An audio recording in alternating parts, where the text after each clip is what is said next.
kilingan, walang pinoprotektahan, walang kasinungalingan, serbisyong totoo lang.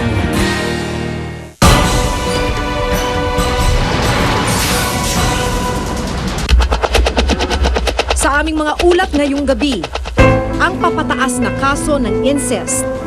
Anong nasa isip mo pagka bigla mong naaalala yung pinagagawa sa inyo? Parang inaalis ko na lang po sa ibang iniisip ko. Pagka wala po si Mama, pinagsasamantalahan niya po ako. At ang mungkahing pagbuwag sa sangguniang kabataan.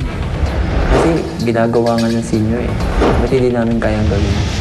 Kaya ginagawa na rin namin para kaya na rin yung bansag sa'yo Kurap ka na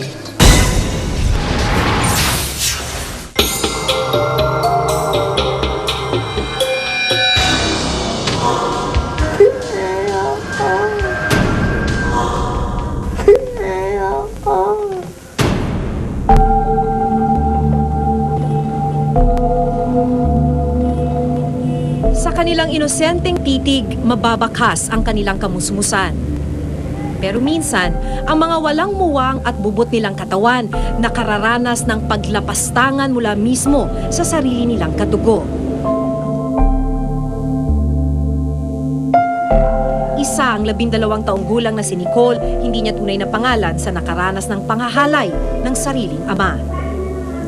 Masakit lang po sa loob ko yung ginawa niya po sa amin. Anong nasa isip mo pagka bigla mong naaalala yung pinagagawa sa inyo? Parang inaalis ko na lang po sa ibang iniisip ko. Minsan lang ba nangyari yan? O Hindi po. ilang beses kang inabuso ng papa mo? Tuwing gabi po, Katulad ng maraming biktima, tinakot daw siya ng ama kaya napilitan siyang manahimik nung una. kasi daw po kung nagsumbong daw po siya sa mga pulis, papatayin niya daw po kaming magkakapatid. Tsaka po hihiwalay niya na daw po si Mama. Sa kanya daw po yung 3 babae, sa mama ko po 2 lalaki. Lalo kang natakot. Opo. Pero ang mas masaklap, maging ang kanyang nakababatang kapatid na si Jenica, 6 na taong gulang, hindi nakaligtas sa pangahalay ng ama tuwing umaalis ang ina para pumasok na kasambahay. Most of our incest cases kasi the father is the one being left in the house, looking after these children, and the mother is leaving to find a work, para magtrabaho. So yung mga bata, lalo na yung mga batang babae, naiiwan doon sa tatay. And dahil sa absence ng nanay, nadadivert yung attention doon sa mga anak. Matipid man ang kanyang mga salita, bakas ang tromang dinanas ni Jenica dahil sa kalupitang ginawa sa kanila.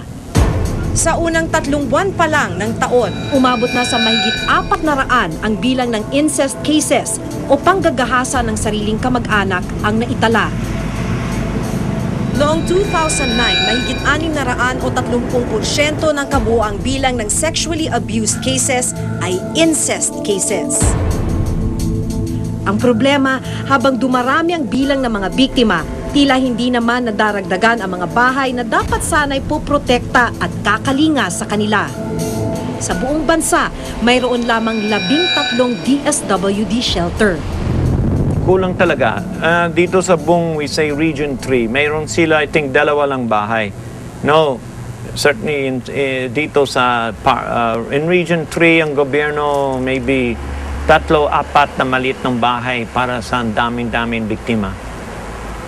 Pero ang even kahit na may bahay-bahay, hindi sila nag-rescue bata. And it's a widespread problem. Totoo yan, tatanggapin ko. Kaya kami ay hindi kulang ang mga facilities at kulang din ang mga taong magbibigay ng counseling kasi very specialized ito, both as psychologists and social workers ang mag-partner na magtrabaho dyan.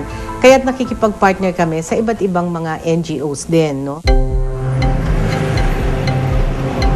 Sa kasalukuyan, ang PREDA Foundation, isang non-government organization ang kumukupkup sa magkapatid habang dinidinig ang kanilang kaso. Para may katarungan, ito sa mga bata, sa karapatan ng mga bata. May 36 na batang biktima ng incest ang tinutulungan ng PREDA Foundation. Ang sugat kasi sa katawan, nakikita yan, no? At pwedeng hilumin ka agad. Pero yung sugat kasi na naranasan ng mga batang ito is nasa loob, nasa damdamin at nasa isipan nila. So eventually, yung mga bata, they can think of committing suicide. Ito ang hindi lang minsan, kundi makailang ulit ginawa ng 17 taong gulang na si Joyce. Matakasan lamang ang sinapit na kahihiyan. Opo, marami na po akong ginawa ng mga para lang putulin yung buhay ko. Kasi sobrang diring-diri po ako. Anong ginagawa mo? Ano po, uminom po ako ng mga tapos naglalaslas po ako. Ano na po ang ginagawa ko.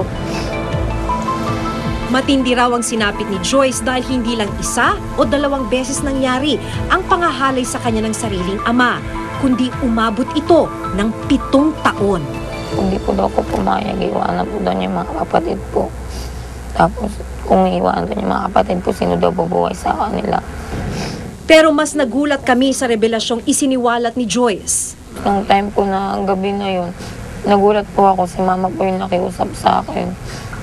Napayagan ko na lang po daw yung papa ko. Tapos sabi niya sa akin, ipapasabay daw kami ni papa. Ano ibig mong sabihin sabay? Sabay po kami ginalaw ng mama ko. Magkatabi po kami. Pero mariing itinanggi ito ng ina ni Joyce.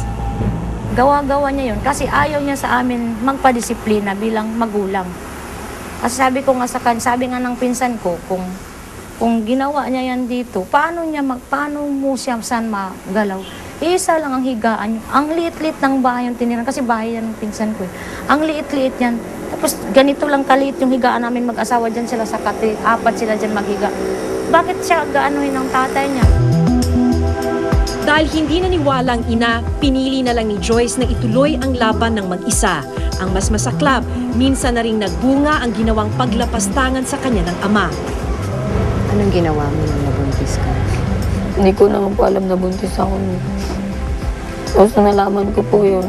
Uminom po ako ng maraming gamot. Pagka wala po si mama, pinagsasamantalahan niya po ako. Pag pinagsamantalahan niya po ako, 3 araw po sa 1 linggo. 2 bahay na yun, 2 bahay na. Baka mahal yan. Ala po, Pero umuwi po siya rito, umuwi po. Umuwi po siya nung pero 2 gabi na po siya hindi umuwi.